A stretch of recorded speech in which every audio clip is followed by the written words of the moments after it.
meditation can be seen as different kinds of things. The development of mindfulness as a formal practice while sitting or standing or walking or lying down or cooking or cleaning, but also using different kinds of skillful means, such as what I just mentioned, the art of archery, the art of flower arrangements, and even the way of tea.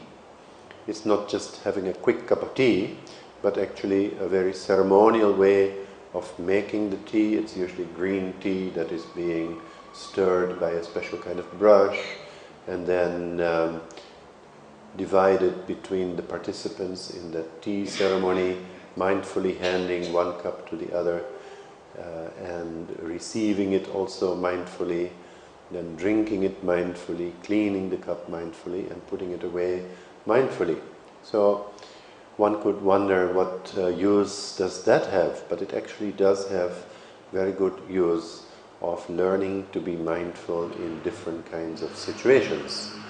So in the Satipatthana Sutta, the Buddha advises us to be aware of our body, our feelings, our mind, and the mind objects. It's called Kaya Nusati Bhavana, Vedana Nusati Bhavana, Chitta Nusati Bhavana, and Dhamma Nusati Bhavana. So Kaya, or body, can consist of this awareness of the posture that we have, whether we are sitting or standing or walking or lying down. That kind of awareness of the body can be there, but it can also mean the temperature, for instance, of the body, to be aware of the heat and the cold, or whether we are feeling light or heavy, for instance. The different elements, so to speak. Sometimes the fire element may be predominant and we feel very hot, or the water element may be predominant and we start sweating, or the air element may be predominant, we feel very light. The earth element being predominant, we may feel very heavy. So it's just the combination of the earth, water, fire and air elements. Sometimes one is more predominant than the other. And that also we can become aware of, and that's also a kind of body contemplation. So in the Mahasatipatthana Sutta you find body contemplation. Even after death one reflects on what happens to this body. Not of course nowadays when we go to a florist and the body is being embalmed and put away in a freezer or something like that and then neatly cremated. But in the old days, during the Buddha's time, these bodies were left on the charnel grounds, and then different kinds of animals would come and eat it, or it would be bloating, and all kinds of ugly things would be coming out of this body, and that is used as a kind of body contemplation for the pilikul, or the asubha, or the unpleasant side of our physical body, to contemplate that eventually we also end up like that. And it is not as beautiful as we think it is. So that's mainly to overcome the imbalance of being very attached to one's body, or to one's own, or to that of others. And then we have the Anapanasati Bhavana, the meditation or the mindfulness of breathing, which is also part of our bodily functions. So Anapanasati Bhavana, or mindfulness of breathing, is the most general of the Buddhist meditations practiced, and it is actually also a very useful one, both for getting tranquility, samatha, as well as insight, or vipassana jnana, insight into the nature of the body and the mind. So Anapanasati was actually discovered by Prince Siddhartha when he was only 7 years old and sitting under the jambu tree while his father was doing the ploughing ceremony, and he got into a kind of trance or jhanic state and found, wow, by putting my attention on the breathing, and that was later on used as a basic type of meditation for the practice of both tranquility meditation, which is basically using our power of concentration on a chosen object. In this particular context, it is the breath itself as a chosen object, and we're also going to practice that during our sitting meditation as the most sort of favored object to focus one's attention on and to come back to and to stay with whenever possible. Now, Anapanasati bhavana, or the development of mindfulness on breathing, is both a technique for tranquility as well as insight. Why? If you manage to get fully concentrated on the breath, and you, for instance, use different techniques to keep your concentration on the breathing, for instance, by counting the breath, not from 1 to 257 or beyond, but starting to try keep your mindfulness on the breathing from 1 to 5 even. In-breath and out-breath is 1, then the next in-breath and out-breath 2. When you start the meditation, that is a good way of increasing the power of concentration. Once you reach 5 and you haven't yet missed one breath, that is quite an achievement actually. Then you could go back to 1 and try to increase the number of breaths that you're aware of constantly and uninterruptedly up to 6, and then up to 7, and preferably not beyond 10. If you manage to be aware fully of the breath for 10 consecutive breaths, then I have reason to congratulate you, because that is quite an achievement. Usually what happens is that our attention wavers and the mind goes back and forth to objects that have to do with the so-called past, our past, and the so-called future, which is not really here yet. So if we divide our attention all the time between past and future, we are very seldom right here in the present moment. And so what this Anapanasati bhavana, mindfulness of breathing, also does is that it brings your attention right into the present moment. Because basically, if you're trying to feel your breathing, then you won't be able to feel the breaths which have already come and gone. The past breaths are impossible to feel. Maybe you can remember them, but you can't feel them really. And you also cannot feel even the next breath yet. What you can really feel is that part of the air that is touching your nostrils in the present moment. And that means the very present of this moment-to-moment awareness. So, when we are practicing Anapanasati, mindfulness of breathing, and you are really aware of that subtle sensation of the breath inside your nostrils, then that means you are living exactly in the present moment. And then from that vantage point you can start to observe other kind of objects which probably come to your mind. Undoubtedly the mind will start going here and there again. So you can start observing that from the watching of the breath as a home base or a focal point for your attention. And then you start noticing, yes, thinking is going on, or hearing is going on, or feeling of certain sensations is going on. And in order to make yourself more familiar with that, if you haven't done this yet many times, you could, at the beginning, use the technique called labeling. You label the experience as hearing, hearing, thinking, thinking, feeling, feeling. Now, you might say, of course I know that I'm hearing when I'm hearing, or I'm feeling when I'm feeling, but very often what happens is that we hear something and then we start interpreting that sound as pleasant or unpleasant, or the horn of a bus, or a dog barking, or a crow, something like that. And then whether we like it or we don't like it, and then we start proliferating our thoughts after hearing a certain sound. And then you're not really hearing anymore, you're just thinking about the previous sound that you heard just now. And that is not actually mindfulness of hearing. So So if we use that labeling technique of hearing, hearing, hearing, hearing, especially if the sound is persistent and it is taking you away from your chosen object of the breathing, then you might as well sort of give in to it and acknowledge that you are hearing. And the labeling of this experience as a neutral label such as hearing, hearing, hearing helps us to not get involved in the experience by likes or dislikes.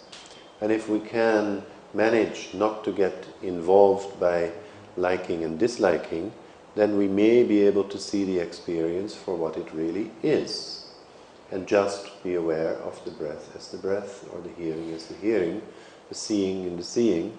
And that is what the Buddha was trying to express also when he said, let the seen be in the seen, the heard in the heard, the feelings in the feelings, and the thought in the thought. Not to add more what is called judgments or likes or dislikes. So when you start meditating, you could make a kind of a non-proliferation treaty with yourself, saying, I'm not going to proliferate these thoughts, I'm just going to use a little labeling technique to identify what's happening, and then also to realize that the label is not the thing that you're experiencing also. So the labeling should be helpful only up to a certain extent to identify what you're experiencing, and then you just pay attention to that particular thing which you're experiencing. Now you know you're hearing. What is this hearing? And then you can also start to see, perhaps, the difference between that sound and the observer or your consciousness. And then you get an experience of, well, the difference between form and name, or mind and matter. So those are kind of insights that may occur when you do practice this technique. And we just use the breath as a form of, well, some natural object that we have with us all the time. We don't use a kind of visualization technique. We don't use mantras or other kind of techniques to repeat a word or something like that, except perhaps when we practice what is called metta bhavana, the development of metta or universal loving kindness, which we do for starters, so to speak, before we start observing the breathing. That is to get our minds away from the daily troubles and maybe the traffic situation into a softening of the mind by developing a good quality, such as loving kindness to all beings, starting with yourself. And that is a kind of contemplation where you do use your thinking mind, but with feeling also of sympathy and loving kindness and compassion for all beings.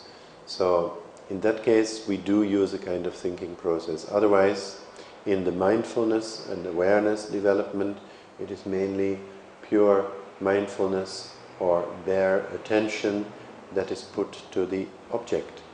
And these objects will probably present themselves to you. You don't really have to search for them.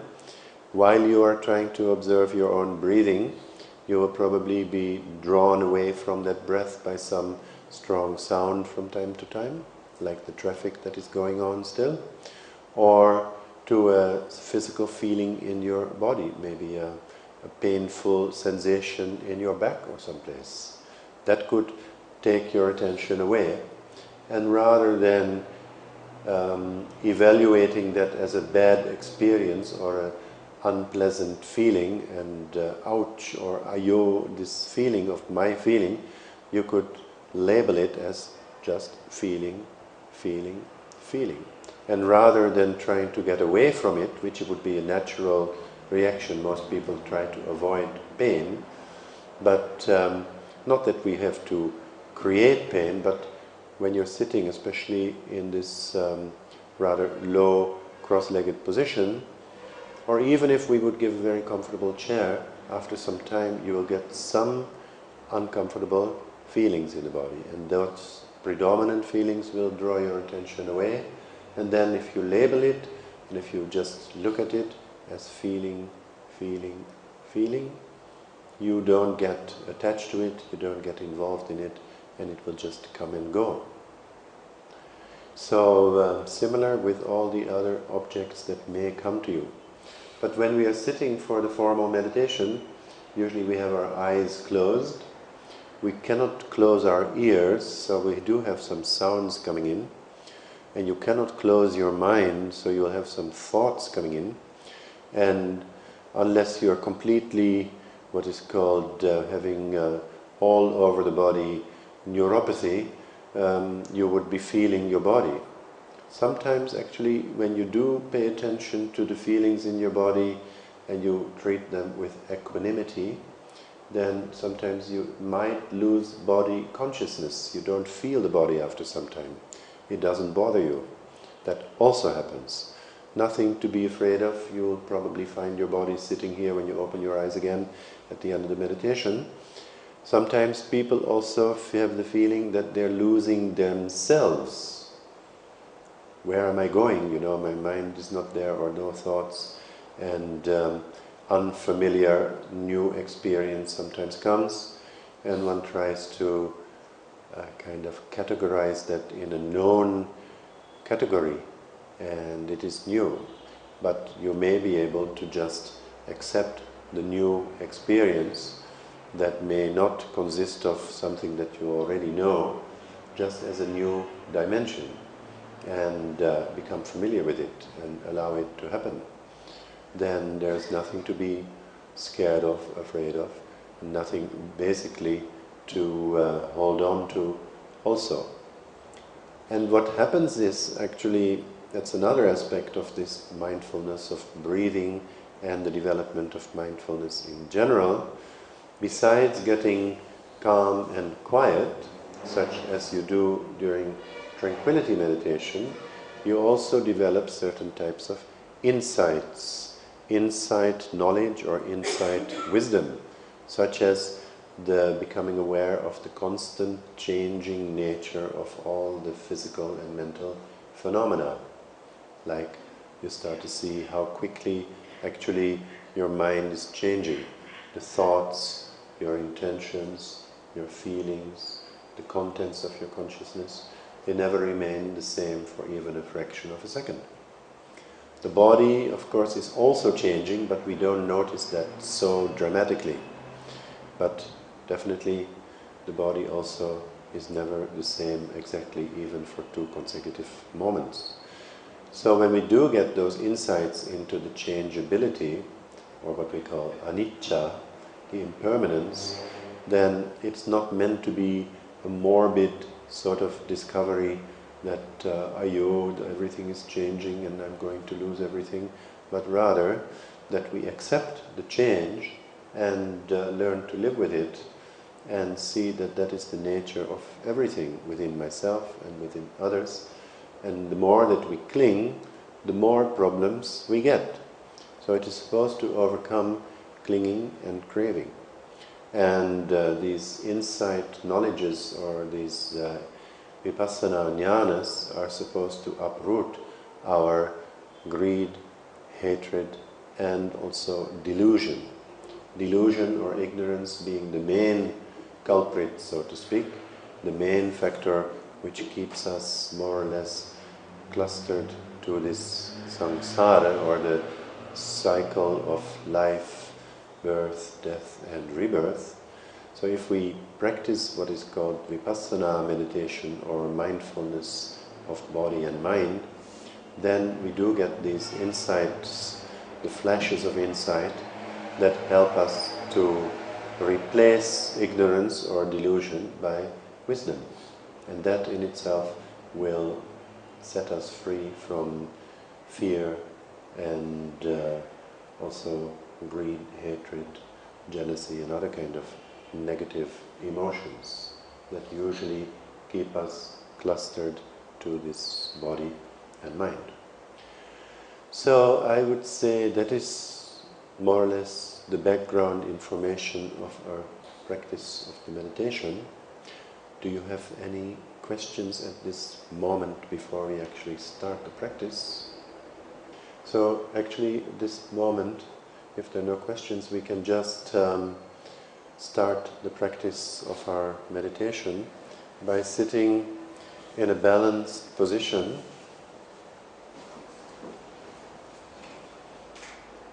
You can sit cross-legged or in the way that you feel more comfortable, with the eyes gently closed.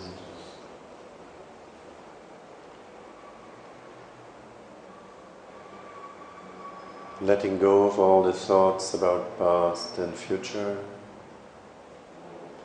by focusing your attention on your body sitting here now.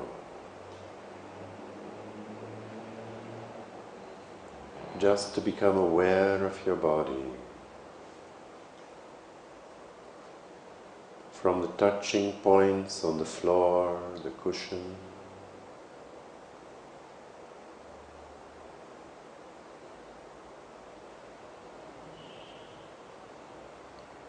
becoming aware of your sitting posture, the way you are sitting.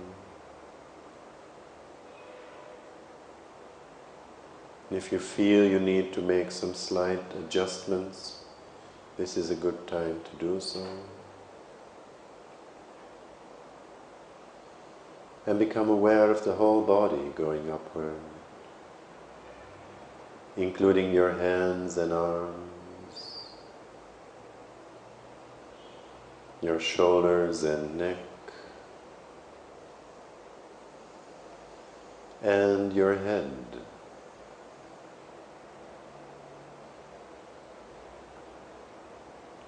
All the way to the very top of your head.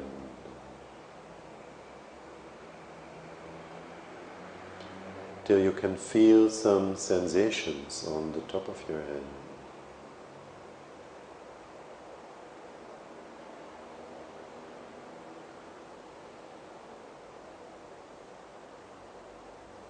And from top to toe and bottom to top, just be aware of your whole body sitting here now. You can be aware of those sounds when they come and go. But for the time being, just feel your body predominantly sitting here.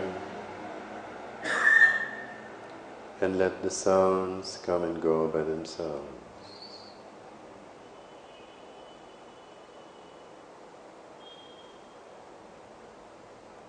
And once you have arrived at just sitting here, now, let us then develop metta, universal loving kindness for all beings, by wishing from your heart and repeating within your mind after me. May I be free from anger and fear.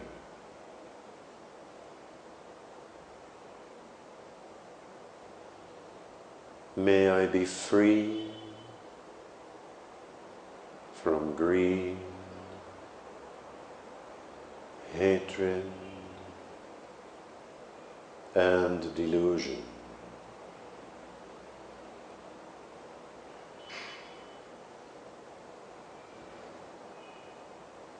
May I be free from conflict and suffering. May I be free from conflict and suffering. May I be well, peaceful, and happy.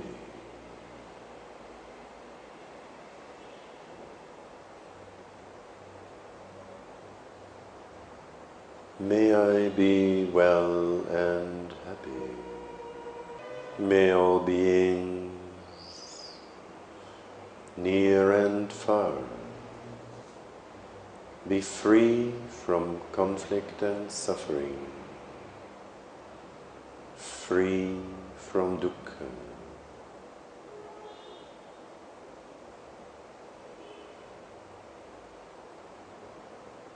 May all beings, human, animal, the visible and invisible, be well, peaceful, and happy. May all beings in all directions, above, below, in front of me,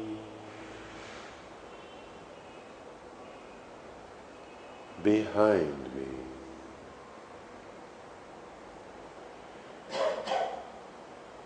to my right,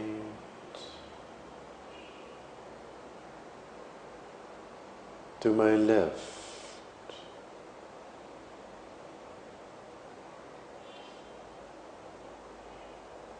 to the north, to the south, in the east,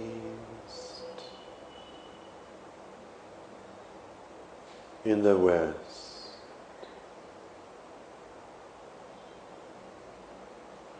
and all around in all directions, near and far. May all beings be well, peaceful, and happy.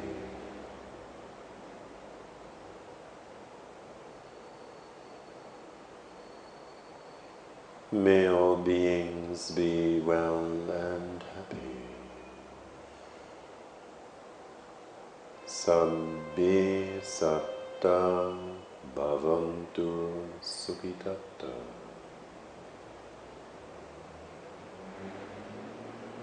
With metta in your mind and heart,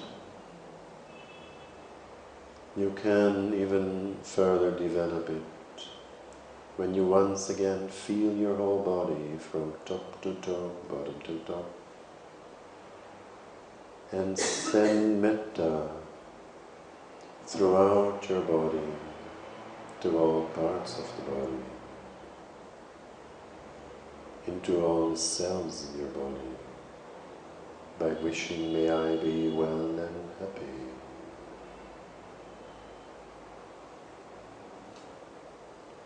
Well and happy.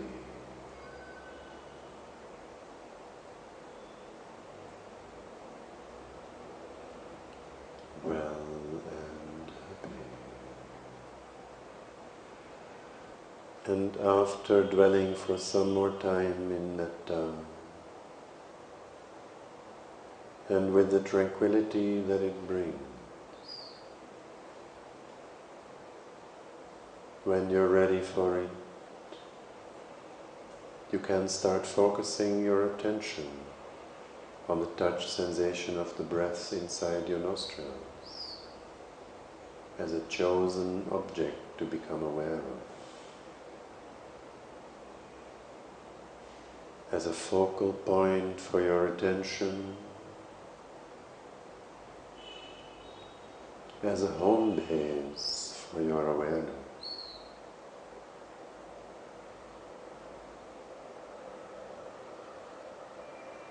And in order to feel the breath clearly, you can take 2 or 3 deep breaths at the beginning and clearly feel the touch sensation within your nostrils or near the tip of your nose.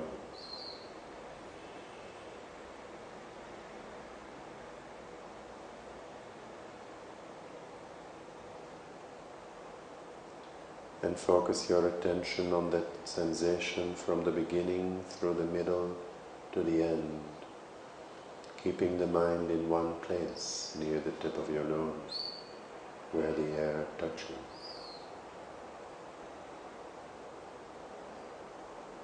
Letting the air come in and go out without following it in and out. And then returning to the natural, normal breathing.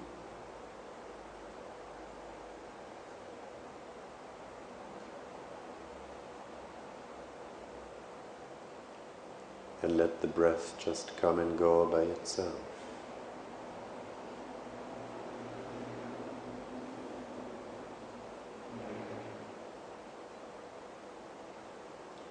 Sometimes you might feel like taking a deep breath that comes naturally when your body needs more oxygen.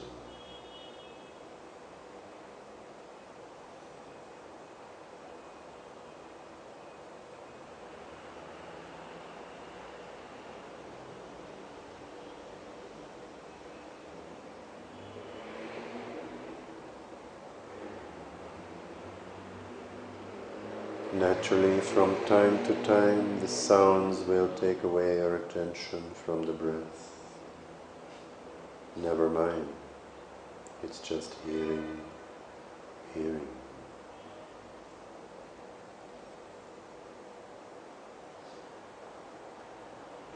Without condemning the sounds, just name it or label it as hearing when it becomes predominant.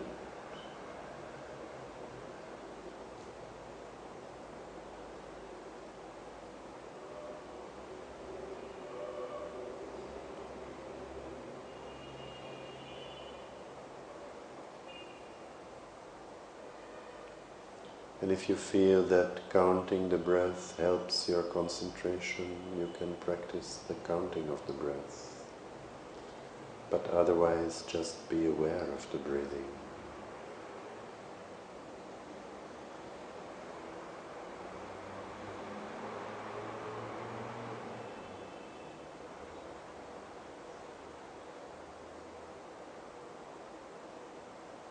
Naturally,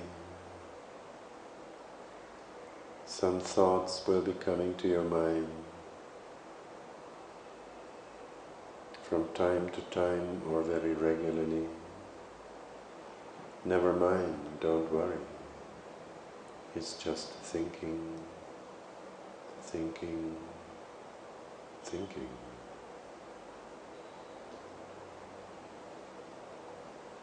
Most of these thoughts we don't really need in the present moment. So let them come and go, without clinging to anything, without condemning anything,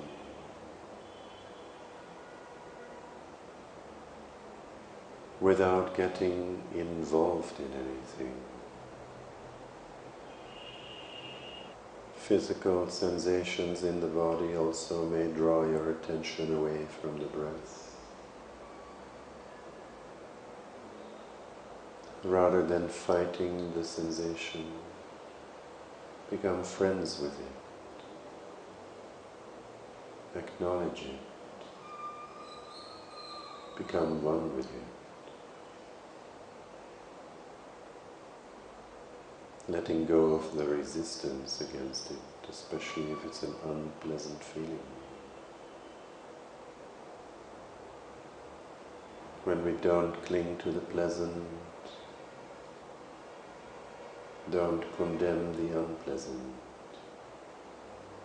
we start to see the things as they really are, from moment to moment.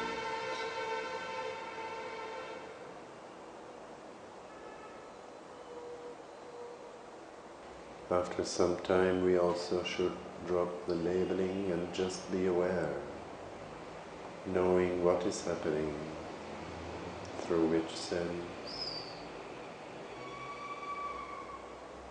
without thinking about it.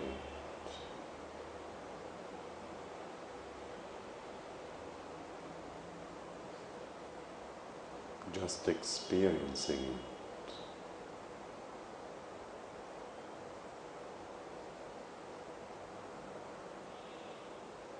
After some time, you may experience that the mind is becoming calmer and calmer.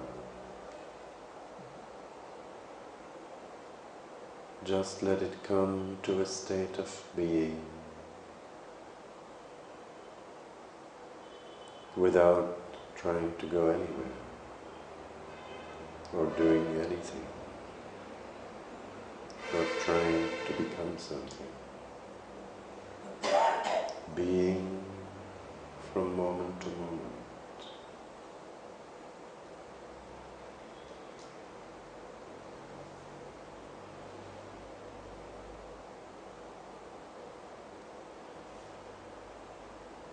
And being aware of it. It is in a state of being, not when the mind is trying to become something, but in a state of being, that we may discover another dimension.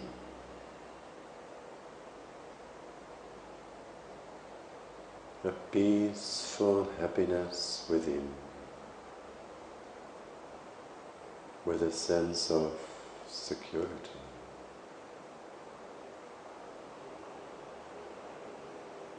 Independent from the senses.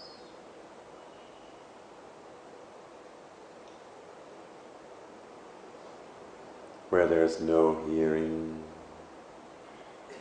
no seeing, no smelling or tasting, no feeling or thinking, just being.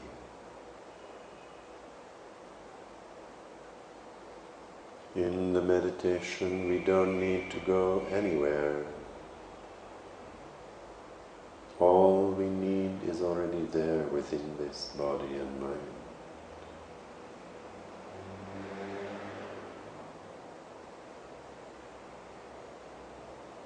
And what we are looking for is not somewhere far away or in the distant future. It's basically there all the time, but very often covered by our thoughts and negative emotions.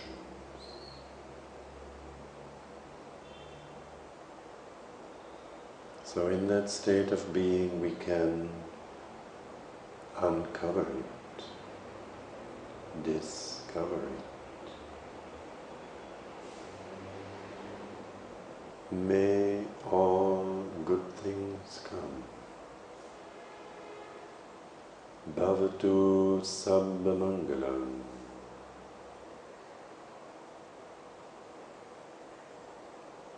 May the invisible helpers, devatas, protect us.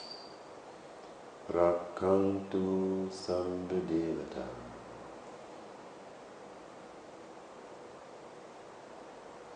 By the power of all enlightened ones, sabba buddhanubhavena.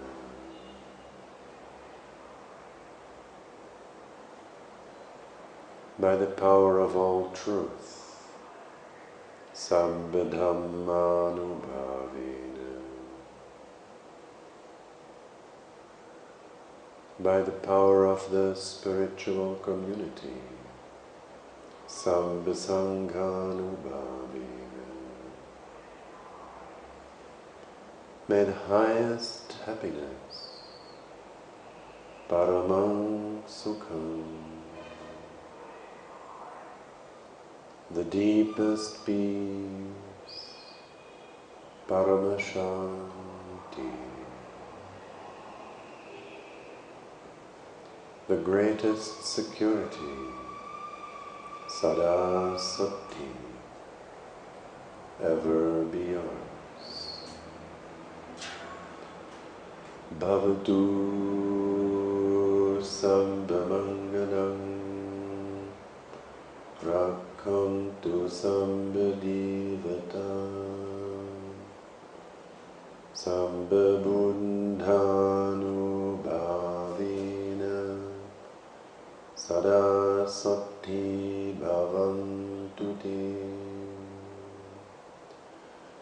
bhavatu samba mangalam rakkantu samba divatam samba dhammanubhavina sada sati bhavantu te bhavatu samba mangalam rakkantu samba divatam samba sanghanubhavina sada sati bhavantu te. Towards the end of the first sitting meditation, before opening your eyes, it's good to feel your whole body sitting here once again, from top to toe, bottom to top.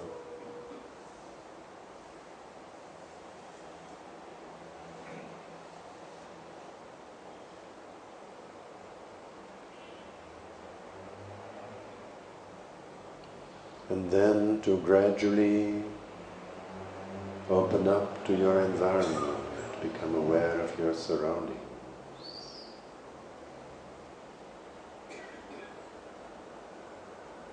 The hall in which we're sitting, the outside,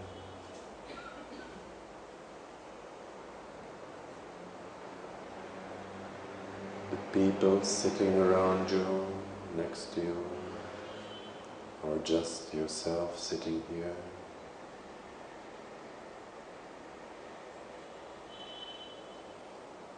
The sounds around you, near and far.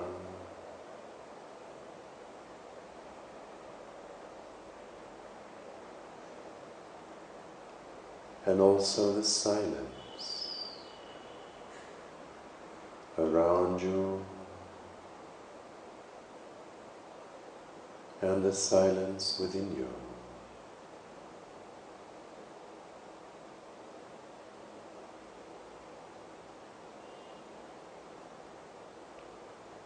And while relaxing body and mind, you can slowly open your eyes.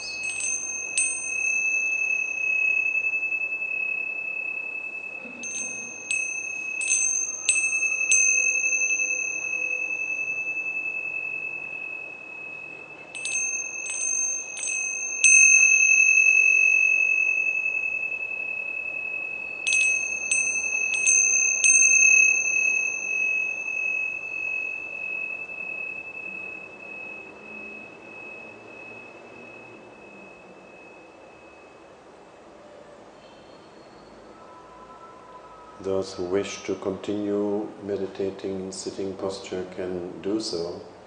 Otherwise, we can slowly and mindfully come to a standing position and practice some mindfulness while standing.